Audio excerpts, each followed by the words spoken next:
So if anybody out there got the picks right over the weekend, we're going to Vegas.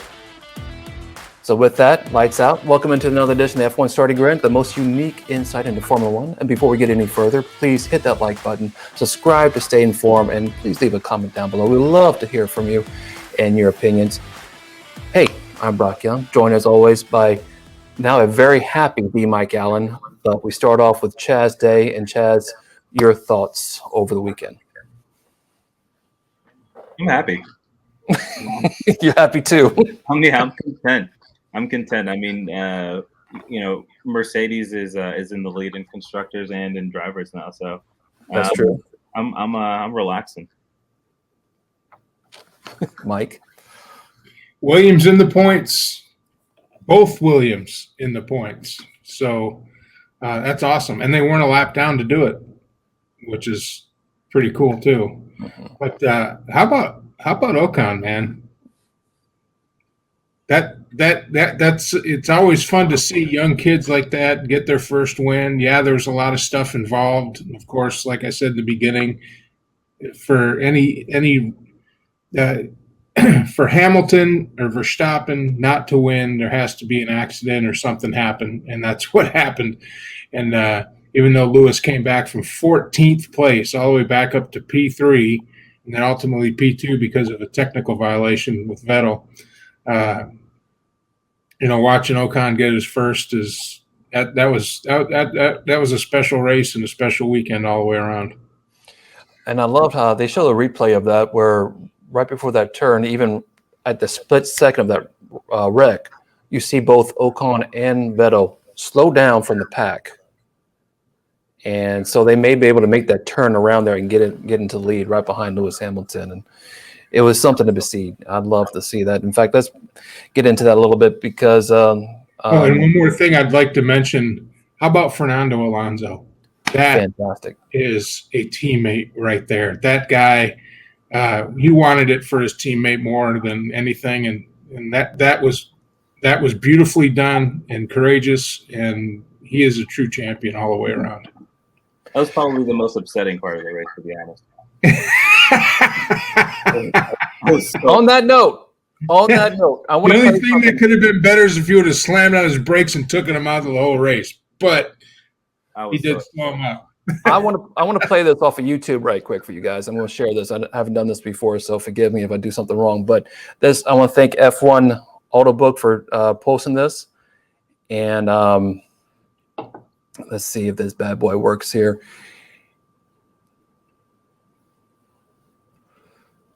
And this is actually post-race of Fernando Alonso's comments. One last question. Lewis was complaining over the radio, as you know. He always complains. That you're not, but that you were not in the braking zone again. Yes. Is that correct? I don't know. I didn't hear anything from FIA, so I guess it was okay. That's the good answer. Cold-hearted, man. That dude is awesome. Oh, I love it. It's like 0 F's given right there. It's like I got my teammate a win. Who cares? Yeah, and I love the picks that they had at the whenever they got out to the grid and at the post race. Alonso was right there, waiting for Ocon to come, and they were just like hugging and celebrating together. Reminds me. They took a lap side by side. That's what a great day for Alpine and Renault and that. Mm-hmm.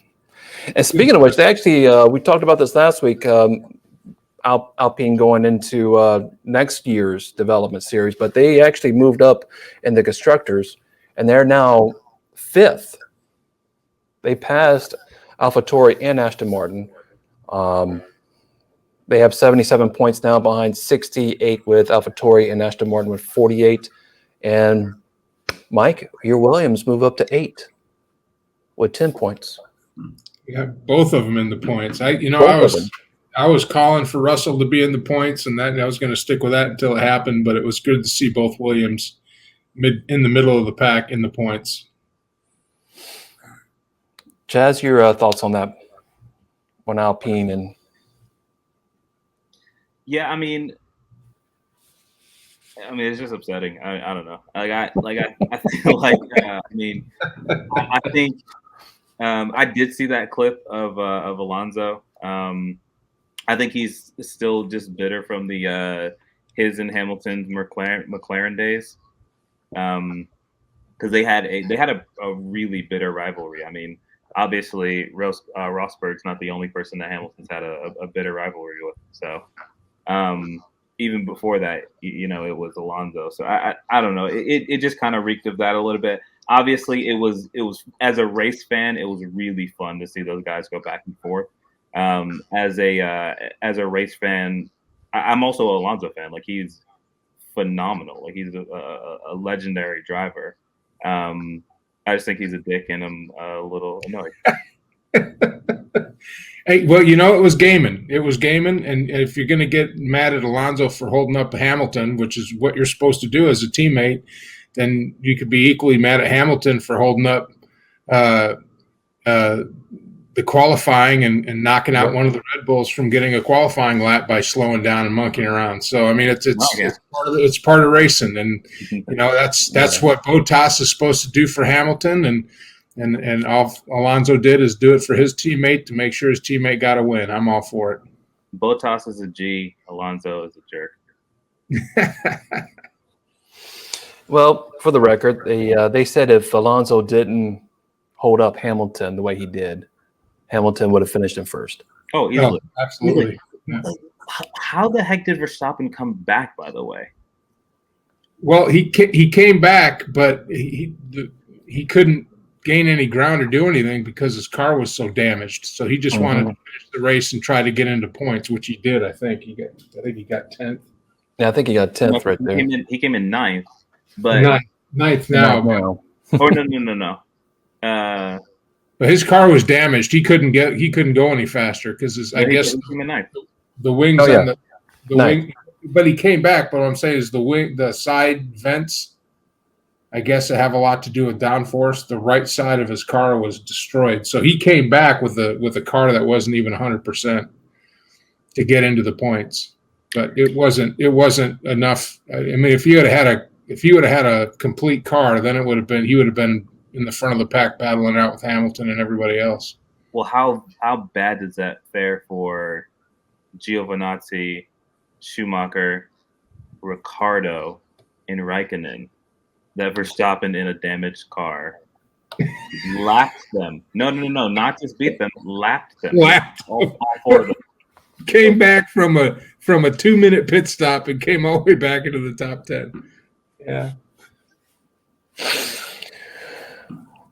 Well, we didn't get much points over the weekend, though. The official standings now, though, is Mike. You just extended your lead to 294. Chaz, you're at 258, and I just moved up to 247. But it's not even halfway through the season yet. Yeah, still time to go. It's exciting. Well, yeah, it's looking pretty good unless Chaz, rolls up and hits my back left tire and spins me into. Yeah, I'm gonna hit it.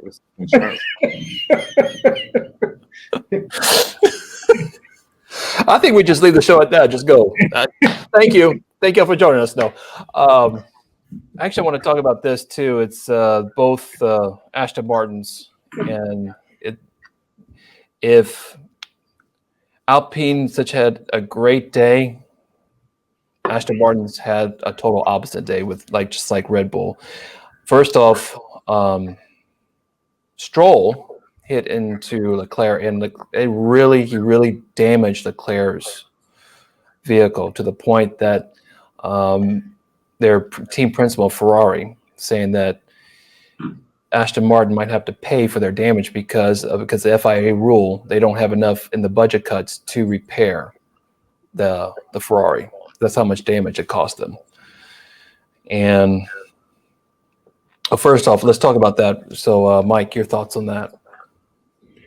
I haven't really read too much into that. I mean, I've never heard of that rule where another team is responsible for the repairs on a car.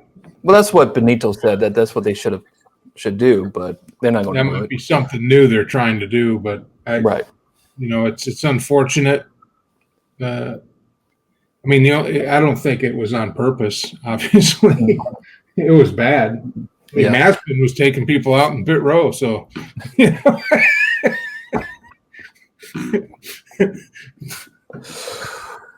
Actually, for the record, it was not Kimi Räikkönen, but Kimi's team that told him to go out early, and that's why Mazepin hit him. Mazepin doesn't care. It's not his car. Well, it's Dad's car. I'm coming in dead last anyway. But Chaz, your thoughts on the Stroll Leclerc wreck there? Because that was opposite from the main one that happened in the very beginning. So, so is Binotto proposing that he's just proposing that they pay for it, right? Like he's just saying, hey, you know, it wasn't our fault. It was so bad, you know, and we don't have it in the budget. They should probably pay for it. Right. Yeah, that's ridiculous. That's ridiculous. I mean, if you're out of budget before the summer break, that sounds like a mismanagement issue, not a. You know what I mean? Like if you're out of budget already and you know, you have a full season to go, like I don't even know how that happens. I mean, I would actually be embarrassed to say that. I don't even know how that happens. Yeah, I mean, that's assuming that you spend all your money, and especially in F1, you're going to take a chance that in the next 8 races you're not going to wreck. Were you planning on having a perfect race where there's no damage or mechanical issues in the next 8 races? I mean, and it's Ferrari. I don't know how Ferrari's running out of money. I mean, they're one of the big. But like, it's not about money because they have enough money, obviously. But it's the budget, spending caps. They're spending. Oh, caps. Okay. Yeah. So if they do go over, which they can, it'll put them into the penalty. Yeah. Got it. Yeah. So that's what I'm saying. It's just a mismanagement issue, like of, you know, not anticipating it. But let's talk about this the Vettel situation here, where he was disqualified, and now it's just released by F1.com that Aston Martin is going to follow suit and protest this disqualification of the weekend in Hungary. The issue it's all about, I'm still trying to read through the article right here, but it's the fuel consumption in their vehicle, and it says, quote, since the team's data indicated there was more than 1.0 liter fuel in the car left after the race, 1.74 liters to be accurate, the team immediately reserved the right to appeal. And the issue was he was disqualified. The results of a 1.0 sample of fuel was not able to be taken from the car after the race, a requirement that's set by the FIA technical rules. And now the matter is brought in front of the Hungarian Grand Prix stewards. Chaz, to start with you on this one, man, is that, well, first off, does Aston Martin have a leg to stand on this? And do you see any appeal, or do you see a reversal from this from the stewards? That's a really good question. Hell if I know. I'm not even familiar with this rule. I do, from what I understand, they need to have at least 1 liter to test, and I'm assuming that the testing is for like to make sure that they don't have additives or anything else in there that to make sure that it's legal, and they need at least 1 liter in order to do that. From what I understand, Vettel only had like 0.3 or something like that. Mm-hmm. So a very small amount, which, I mean, it's a rule for a reason. It's in order to prevent foul play. So I definitely understand that. I actually don't know how that would have happened. I don't know how that they would end up with so little fuel. I mean, the race did go a little bit long, but not. There have definitely been races that have gone longer than that. So for them to end up with so little fuel, I haven't even heard of anybody having an issue like that with having less than 1 liter. I mean, it's never even come onto my radar before, so I'm not even sure. But I think if they need usually when they do stuff like this, they estimate more than they actually need, right? So they'll say Right. a liter. They probably only need a small sample, but they say a liter. So I say as long as they can actually do the test, whatever. But if they let it go, then they run into the issue of it happening again. Right. But disqualification, and this has been a thing with the penalties for stuff has been so weird, man. Like the penalty for not having enough fuel in your car, is losing second place in a race. The penalty for knocking someone out of the race, 10 seconds. Like I'm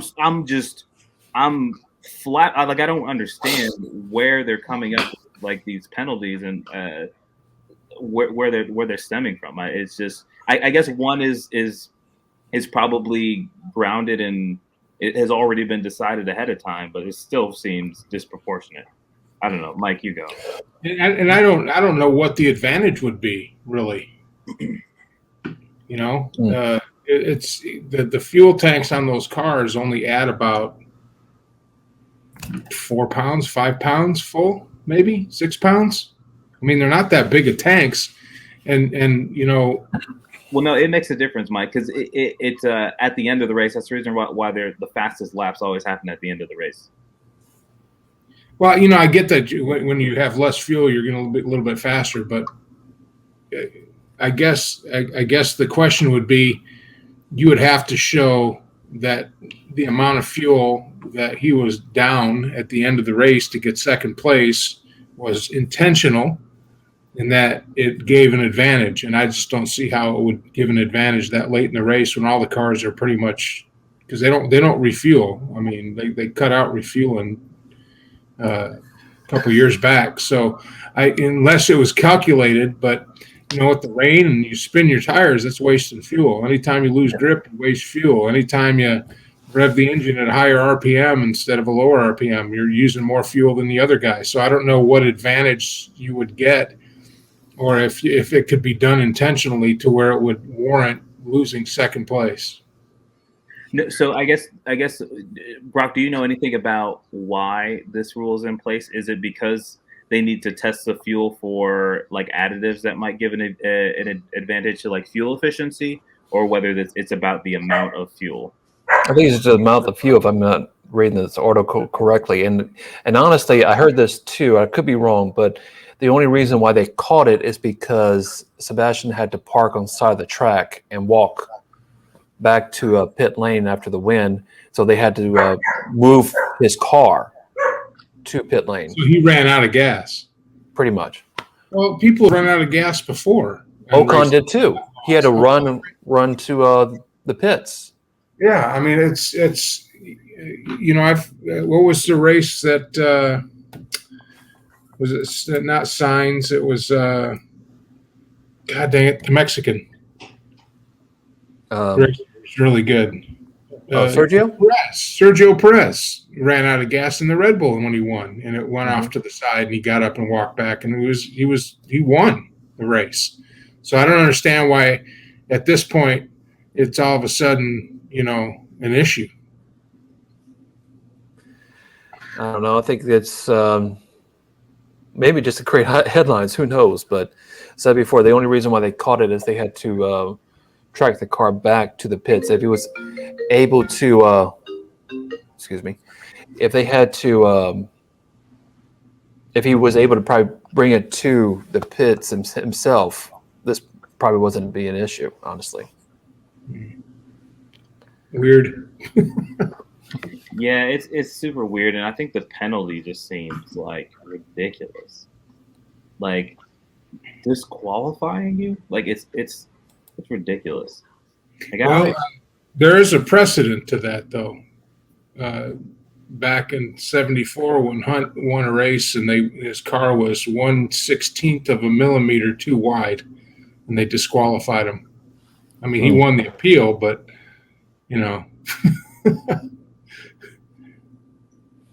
I guess in order to be disqualified, I think you would have to show intent to deceive and show that it gave a clear advantage to where it resulted in a second place finish before you take the finish away. Right. But that's me. So do they test everyone's fuel tank? Well, they should. In fact, during qualifying, you see sometimes the cars go and weigh themselves on the right before they have to go into the pits or whatever. When they come off of the track into the pits, when they box, right before they go into their respective teams, they have to be weighed. Some of them, or actually everyone, from time to time. But as far as during the race itself, I don't think they do, because what you use during qualifying, just like the tires, it should be the same when you go in the race. I don't know. I'm with Chaz on this. It seems kind of ridiculous. You strip a win It is. away from somebody over something like this.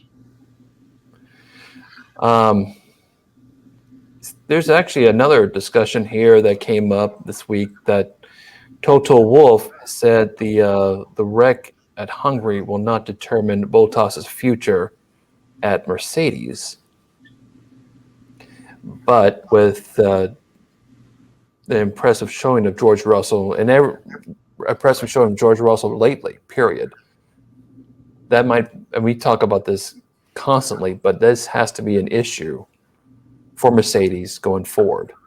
Even though, yes, Bottas was a good teammate over the weekend and try to help Lewis move up into the first spot or keep. Let's be frank. Like it worked out well, but he was a good teammate, but a terrible driver. Like so here's what happened. I mean, he was on the front row, and he lost what two spots.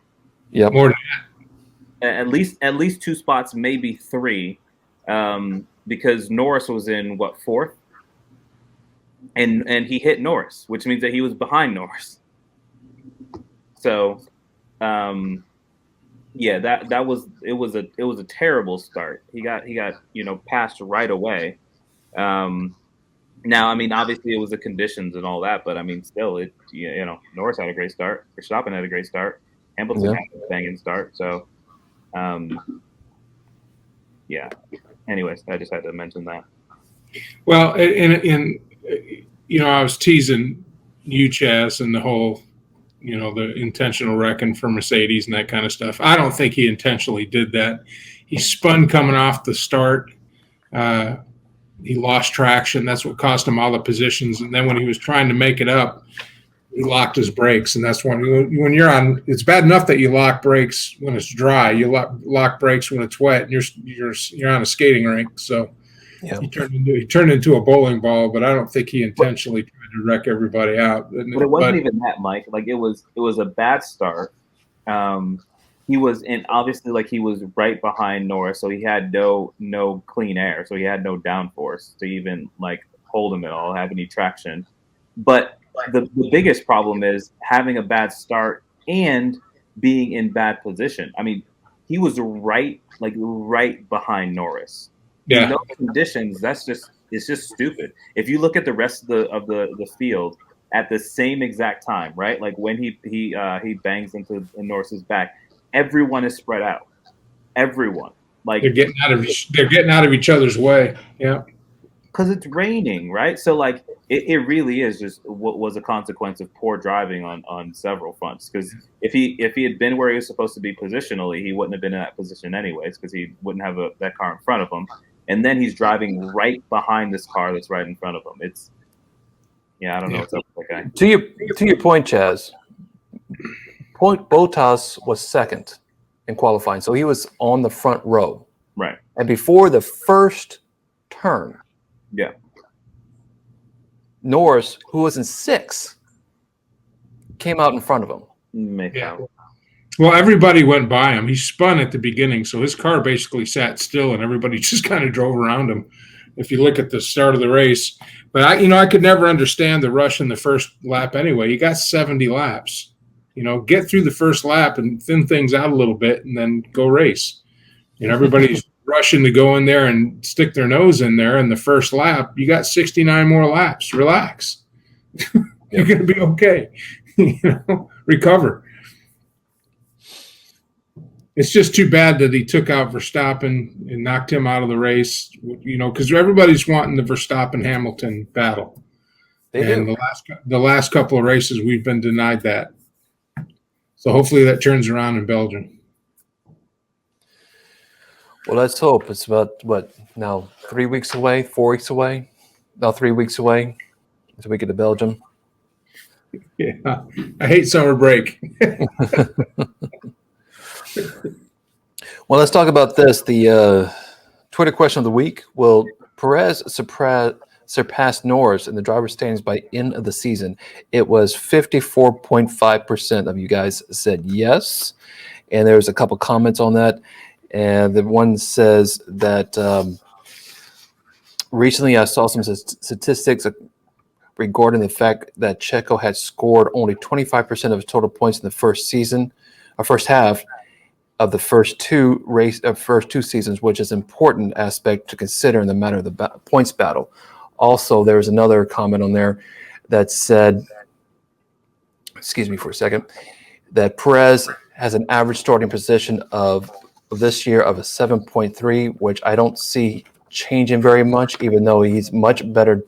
He was a much better car. Perez has shown that he doesn't have the talent of Norris, and he is too erratic, while Norris constantly finishes between third and fifth.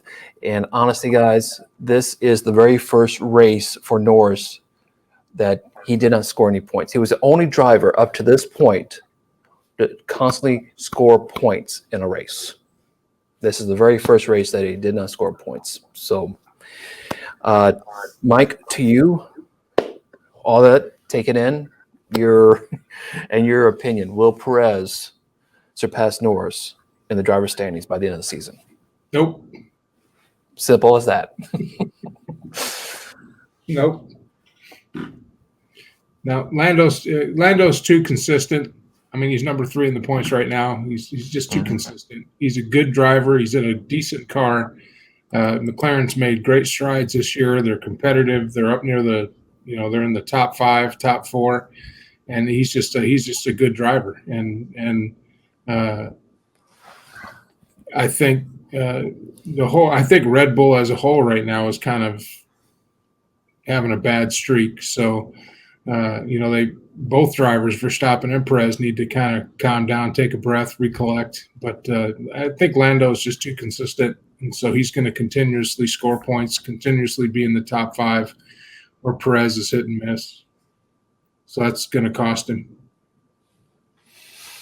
Chaz? Yeah, I mean, you said it earlier. You were talking about how consistent he's been as far as being the only driver that scored points in every single race. I mean, he's that guy, man. He really is that guy. I think Perez is not doing bad this season. He's solidly in that number 5 spot, and he's probably not going to get challenged too much for that. But I mean, honestly, the only drivers that should be ahead of him are Hamilton, Verstappen, and Bottas. So the way that Norris has been outperforming him shows how much he's been, how much of a better driver he is. I just don't think that it's going to happen. Well, looking at this, there's only 9 points that separate Lando in third and Perez in fifth, with Bottas right in the middle. So we'll see how that happens. Also, because of the weekend, with Carlos moving up into third because of the Vettel situation, now McLaren and Ferrari are tied in third for the points for constructors. So that's going to be very. Well, we called that at the beginning of the season, that those two would be right there battling it out. And that's playing out the way it's supposed to. And I'm just excited that Ferrari's made such improvements to their situation, and McLaren they they get the most improved in my vote so far for mid-season. Now, I had in my picks here that we talked about last week, but at the beginning of the season, I had Ferrari in third, McLaren in fourth. Chaz, you had McLaren in third and Ferrari at fourth at the end of the year. But Mike, you have Ferrari in third and McLaren in sixth. Yeah, they surprised me. They surprised me. Yeah. I'm glad they're proving me wrong. No, I am. McLaren's one of those, historical teams. I like McLaren. I like Williams. I like, those are the guys. Those are the little guys that came into F1 years ago, privately owned. They're not a big manufacturer. They're just a team. They're just a racing team, and they've made their mark, and they've had great success in years past. And I'm glad to see them getting back into the limelight and getting back into contention for possibly unseating Mercedes.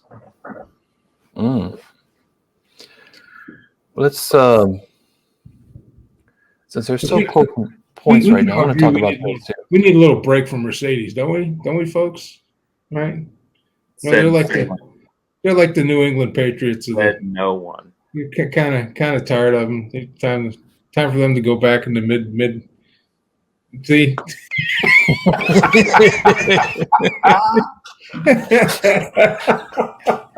Can I do this again? I want to put. No, it's like a New York Yankees fan. It's like every once in a while, Minneapolis has to get in there and win one. Maybe Milwaukee. It can't be New York every single time. I'm not going to put this on screen again, but flashback to a few weeks ago when I put hashtag ABM on the screen. Anybody but Mercedes. Anybody but Mercedes. Hats off. They are the class act of F1, though. They are the standard that you have to strive to unseat. And you need somebody in that position to make everyone better, to go up there and unseat them. So, if you don't like them, beat them. That's simple. Let's discuss this as our last topic for the day here. Alonso is at 38 points. Vettel is at 30 points. I want to get from you guys, who's actually having a better season right now? They're so close on points, but who's actually having a better season? Is it Alonso or Vettel? Start with Chaz. What do you think, man?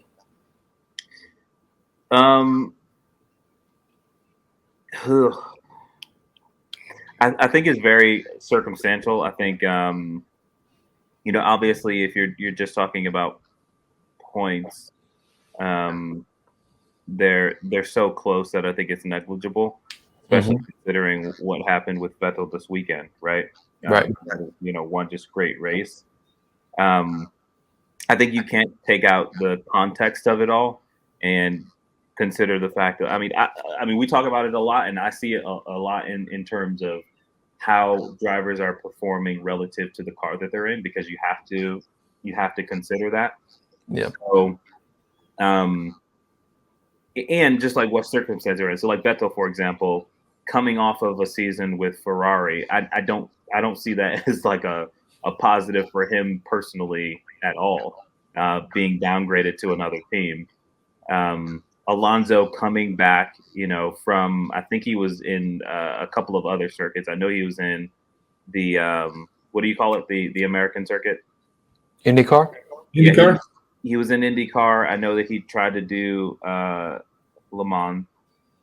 I still think he drives for Le Mans in sports car. Yeah, and he did another third circuit because he was trying to do all three. But whatever the case, coming back and being competitive is great for Alonso. I also think that no one really expected anything different, right? He's fucking Fernando Alonso. So I think he's having a good season relative to expectations, because there aren't really for him. No one's really expecting much. But Vettel, in a way, a lot of teams, or I'm sorry, in a way, the team was kind of expecting him to be the anchor, the wise, sage who would kind of help out the younger driver. And I just don't think that he's really done a lot. I mean, this entire race was a fluke, to be honest. So him coming in second place, I don't think you could really like argue that it was skill or anything. So I would put it on Alonso having if you were to ask the F1 community or you were to ask team principals, who they would rather have right now. I think most people. Oh, that's actually a tough question. I don't know who you'd rather have. They neither one of them have great reputations, to be honest, at this point. But I would still say Alonso's probably having a better season just because he's at least kind of even to expectations, while Vettel, he kind of seems like perception is at least that he's kind of on the decline. Well, you look at the different races over the past season here that while Vettel was sporadic, whereas first he's, not finishing points in like a couple races, he finished on the podium, he's not finishing at all. Alonso has been consistently, getting better in position. Now, some races he finished a little bit below others, but overall, it seems like he's just progressing a little bit better every single race. Mike, your take on that? Well, I think the Alpine car is better. and we're talking about two world champions. Both these guys have had multiple world championships, so they're good drivers. There's no question about their ability. I think Fernando doesn't have the focus that the other drivers have because he is involved in all these other races. I mean, he's a race car driver. He goes out and he races cars. He's kind of old school that way because back in the day they all did that. The Faggios, if it was back when they only had 14 or 15 races in F1, they'd go race Le Mans. They'd go race 24 hours of whatever the hell it was, or some sports car race, or so they weren't focused just on F1. Where now it's very focused. Where he's, I think he's kind of got a little Kimi Räikkönen in it. He does this because he really, really enjoys it, and I think if I were to have to pick two of them, I'd pick Fernando, only because I think psychologically he's the better racer. He gets his head in the game a little better than Vettel does. I think Vettel's at this point now where, he's kind of phoning it in, to be honest with you. And and Chaz is right. I mean, like I said at the beginning of the season, if Hamilton or Verstappen doesn't win, it's because of a wreck or a penalty.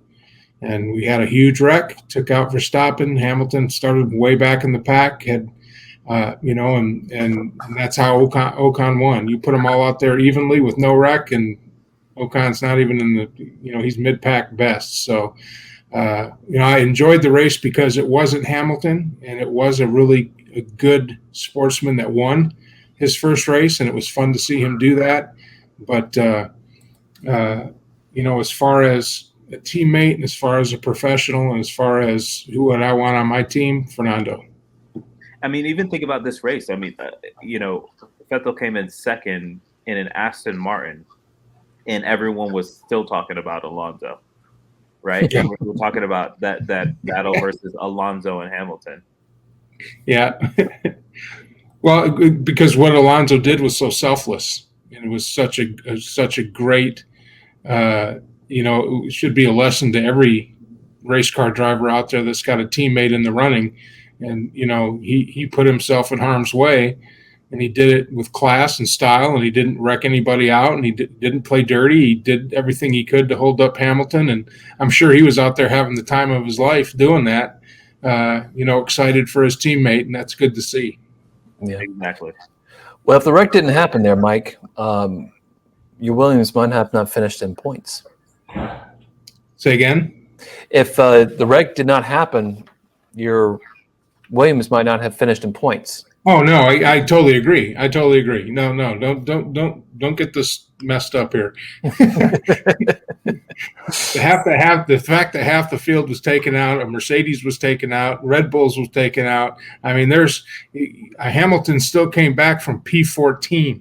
So, I'm not everything played out and got Williams into points, and I'll take it at this point. Exactly. Mike history doesn't remember the details. Yep. True. Those are points. Just the points. Actually, our next just enjoy it because there's not going to be a wreck in the next one. Well, if it rains, we don't know if it's going to rain or not. Oh, I think in this time off, really mentally, Red Bull's just got to get their head back into the game and stop worrying about what happened in the last race and stop trying to fight battles with the marshals and this and that and the other thing. Look, it happened. You move on to you got to have a short memory and get back in your car and go drive. And they hit some bad luck, but they're certainly not out of it. They can come back and Verstappen certainly is the driver and he has the car to do it. I mean, he's in 2 races, he got out in front and no one could touch him. Even with no wrecks and with 2 cars that were running good, he still outran the Mercedes. So they just need to mentally get back in the game. They do. They're only down by 12 points on the constructors, and Hamilton is leading Max. Let's see. 8 points, I think, now. 8 points. Yes. I mean, they're right there, so they're not out of it. I mean, they're not out of it at all. Just got to get your head back in the game. So far, there's no outstanding things from Christian Horner as far as, any allegations they did something wrong in this one. Nothing like that, but not from this race at least. It's only from Aston Martin and their situation with Vettel. That's the only things that are brought up to the stewards. So yeah, Red Bull's close, but Utah Jazz also were very close to the Bulls in the night. So close.